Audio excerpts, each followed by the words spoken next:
সুস্থতা আল্লাহর অনেক বড় নিয়ামত। আমরা যখন অসুস্থ হই তখন বুঝি সুস্থতা আমাদের জন্য কত ইম্পর্টেন্ট। তা আজকে ২ দিন পর্যন্ত আমি একটু অসুস্থ, হালকা জ্বর, তারপর গলা ব্যথা আর শ্বাসকষ্টটা একটু বেড়ে গেছে। আমার যখন শ্বাসকষ্ট বেড়ে যায় তখন আমার ভয়েসটা একেবারে বেজে যায়, মানে নাকে কথা বাজে।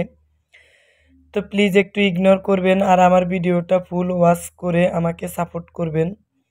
ফাতিয়া ব্লগ থেকে আমি পাইমা বরাবরের মতো আরও একটা লাইফস্টাইল ব্লগ নিয়ে আমার প্রাণের প্রিয় আপু ভাইয়া আন্টিদের সামনে হাজির হয়েছি। কেমন আছেন আমার প্রিয় আপু ভাইয়া আন্টি ও সোনামণিরা? আশা রাখছি সবাই অনেক বেশি ভালো আছেন ও সুস্থ আছেন। আর আপনাদের দোয়ায় আমি আমার পরিবারের সকল সদস্য নিয়ে আলহামদুলিল্লাহ অনেক বেশি ভালো আছি। আজকের ভিডিওটি আমি কিচেন থেকে শুরু করেছি। শরীরটা ভালো না, তার জন্য অল্প পরিমাণে সকালের নাস্তা তৈরি করব। তা আমি কিন্তু সকালে ভাত এবং তরকারিও রান্না করেছি। তো তার জন্য নাস্তার পরিমাণটা একটু অল্প পরিমাণে রেখেছি। তো এখানে আমি ৭০০ গ্রাম দুধ জাল করে নিয়েছি। এর সাথে আমি গরুর দুধও অ্যাড করেছি। তো আমি লাল সেমাই তৈরি করব, যে সেমাইটা আমার ২ বাচ্চা অনেক বেশি পছন্দ করে। তো আমি দুধটা ঘন করে জাল করে নিয়েছি। এখানে দুইটা করে গরম মশলা দিয়েছি। দুধটা যখন ঘন হয়ে এসেছে এই পর্যায়ে এসে আমি ওই যে সেমাইটা দিয়ে দিলাম। তো এই সেমাইটা আমার বাচ্চারা অনেক বেশি পছন্দ করে। এটা একটু বেশি দুধের ভিতরে দিয়ে পাতলা করে খেতে অনেক বেশি মজা লাগে।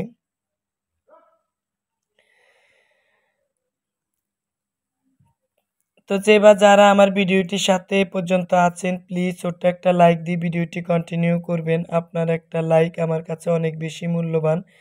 আপনার একটা লাইক অনেক বেশি শেয়ারের কাজ করে। আপনার একটা লাইক আমার এই ভিডিওটি আপনার মতো অনেক প্রিয় আপু ভাইয়াদের কাছে পৌঁছতে সাহায্য করবে। তো এখন সেমাইটা আমি বাটিতে ঢেলে নেব।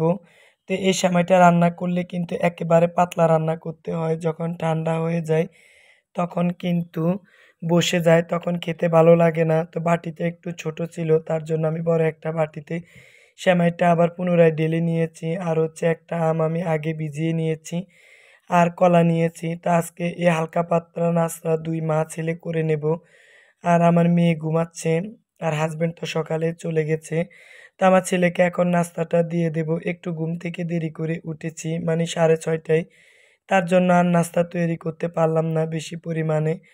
তো এখন আমি বেসিনটা একটু পরিষ্কার করে নেব। তো অফ ক্যামেরা বেসিনটা পরিষ্কার করে নিয়েছি। আর এখন বেসিনের উপরের পাশটা একটু লুতা দিয়ে খুব সুন্দরভাবে পরিষ্কার করে নেব। কেন জানি ভিডিওতে আমি নোংরা জিনিসগুলো দেখাইতে পারি না, একেবারে আমার কাছে আনইজি লাগে। তো বেসিনটা আমি অনেক সুন্দর করে পরিষ্কার করে নিয়েছি। এখন বেসিনের সেই লুতাটা দিয়ে আমি খুব সুন্দরভাবে বেসিনের আশপাশ পরিষ্কার করে নেব। তো যখন আমরা ব্রাশ করি বা হাত মুখ ধুই তখন কিন্তু পানি ছিটা পড়ে বেসিনের আশেপাশে কালো হয়ে যায়। তো সেটাও একটু পরিষ্কার করে নিয়েছি। তো আমি সবসময় কিন্তু আমার বাসাটা এভাবে পরিষ্কার পরিচ্ছন্ন রাখি। বাসার একটা কাজ আমি একটা সময় করে থাকি। আর প্রতিদিনের মতোই কিন্তু বেসিনের উপরে যে তাকটা আছে সেটা আমি একটা ভিজা ন্যাকড়ার সাহায্যে এখন পরিষ্কার করে নেব। তা আমি কিন্তু বেসিনের মানে লুতা দিয়ে উপরে পরিষ্কার করি না, সেটা আমি ডান হাতে একটা ভিজা ন্যাকড়া দিয়ে পরিষ্কার করে নেই। আর বেসিনটা আমি বাম হাতে অন্য একটা ন্যাকড়া দিয়ে পরিষ্কার করি। তো আমি হ্যান্ড গ্লোভস দিয়ে কিন্তু কাজ করতে পারি না, তার জন্য আমি সবসময় বেসিন, আমার বাসার ভিতরে ২টা বেসিন, সেগুলো আমি বাম হাতে পরিষ্কার করে নেই।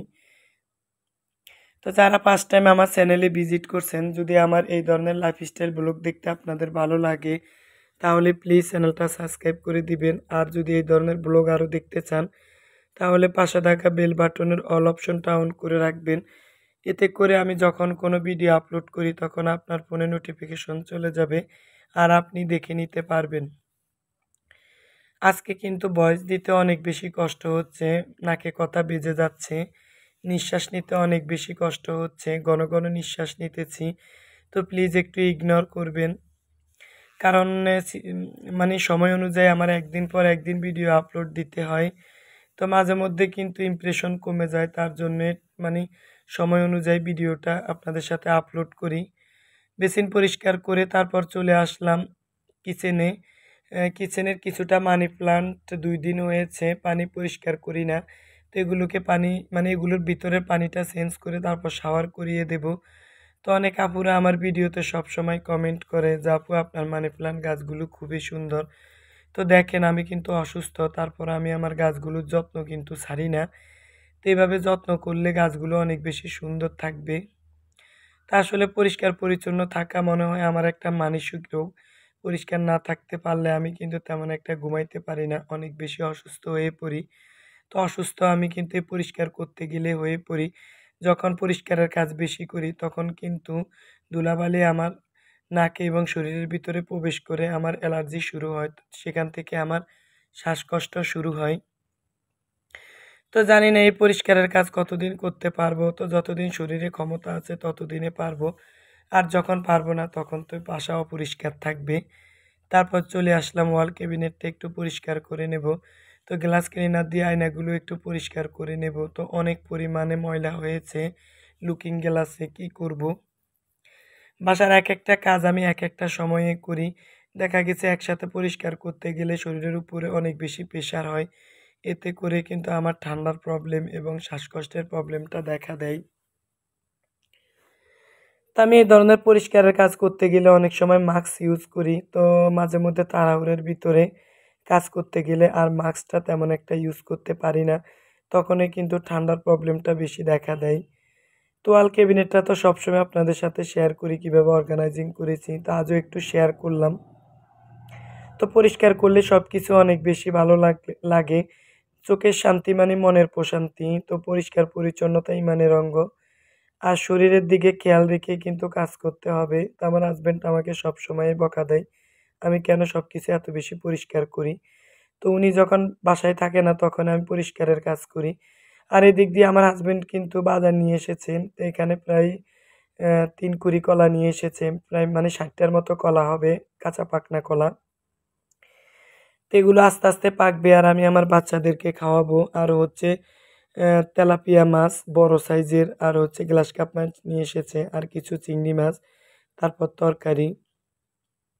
তো এই মাছগুলো কিন্তু সাইজে বেশ বড়। এখানে ২ টা তেলাপিয়া মাছ ২ কেজির চেয়েও বেশি। তো এই তেলাপিয়া মাছগুলো কিন্তু পুকুরের মাছ। এগুলো খেতে কিন্তু অনেক বেশি মজা লাগে।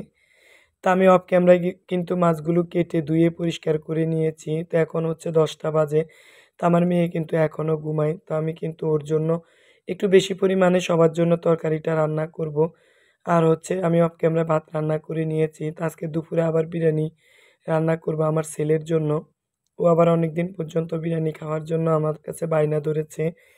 তো তার ফাঁকে আমার হাসব্যান্ড আর আমাদের জন্য একটু মাছটা রান্না করে নেব। তো বিরিয়ানিও বেশি পরিমাণে রান্না করব সবাই খাওয়ার জন্য।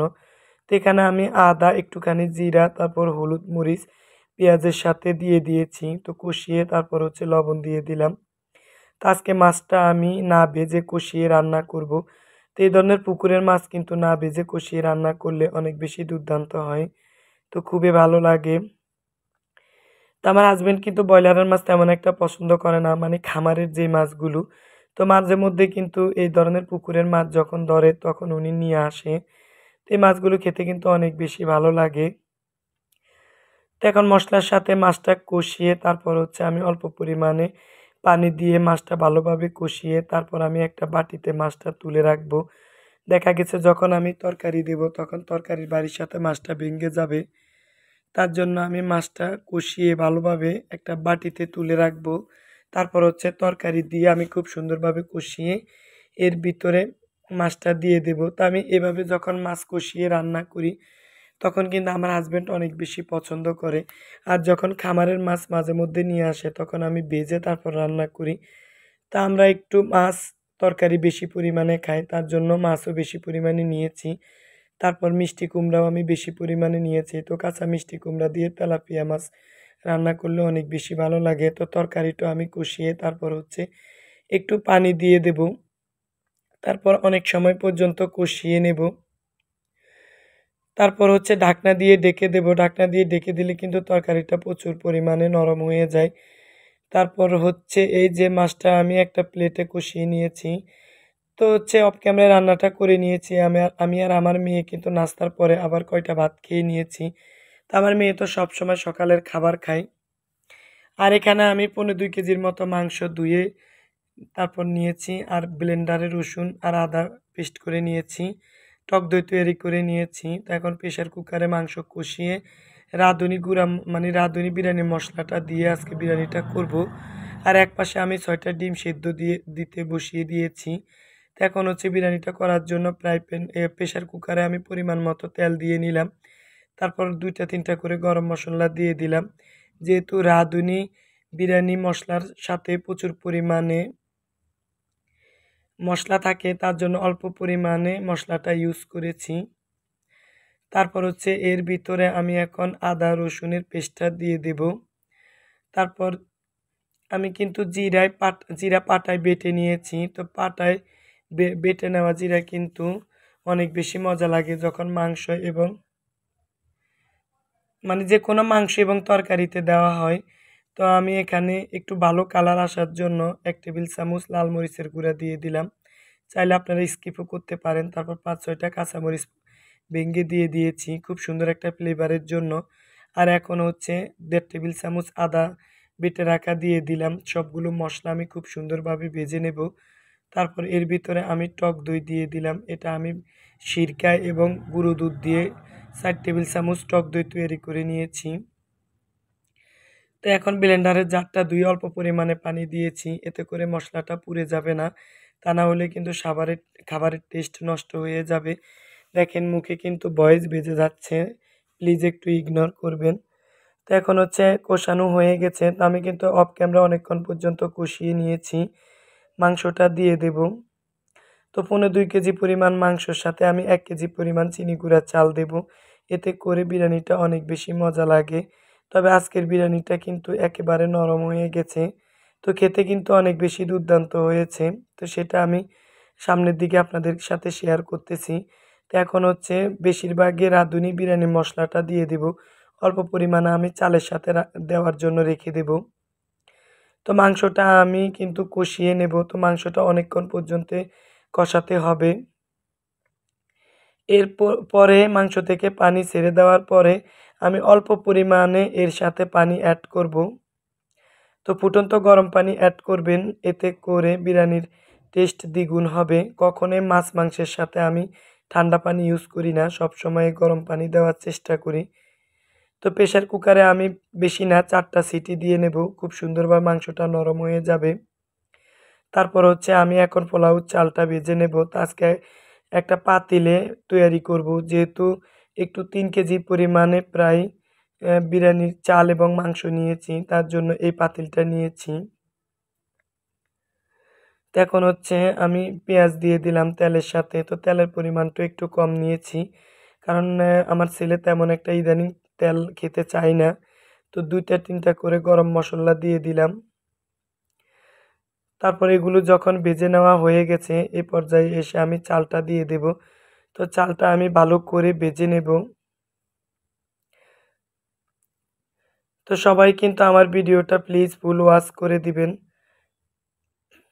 তো সব আপুরাই কিন্তু খুব সুন্দর সুন্দর কমেন্ট করে। তো খুব সুন্দর সুন্দর কমেন্ট পড়তে আমার কাছে অনেক বেশি ভালো লাগে। তো 4টা সিটি দিয়ে দিয়েছে। তো এখন হচ্ছে অন্য চুলায় আমি মাংসটা আরও একটু জাল করে পানিটা টেনে নেব, মানে পানিটা একেবারে শুকিয়ে ফেলবো। তারপর আমার চালটা ভেজে নেওয়া হয়ে গেছে। আমি এখানে পানিটা দিয়ে দিয়েছি। তো পানির পরিমাণটা দেখেন একটু বেশি হয়েছে। তারপর হচ্ছে বাকি রাঁধুনি বিরিয়ানির মশলাটা দিয়ে দিলাম। তো চালের মানে পানিটা কিন্তু আমি ঢালতে গিয়ে একটু বেশি পরিমাণে হয়ে গেছে। তো অফ ক্যামেরায় মাংসটা আমি উপর দিয়ে দিয়েছি। এখন হচ্ছে আমি দমে দিয়ে দেব। তো খেতে কিন্তু অনেক বেশি মজা হয়েছে। তো সবাই সুস্বাস্থ্যের কামনা করে ভিডিওটা এখানে রাখলাম। দেখা হবে নেক্সট ভিডিওতে নতুন কোনো লাইফস্টাইল ব্লগ নিয়ে। সে পর্যন্ত সবাই ভালো থাকবেন, সুস্থ থাকবেন আর আমাদের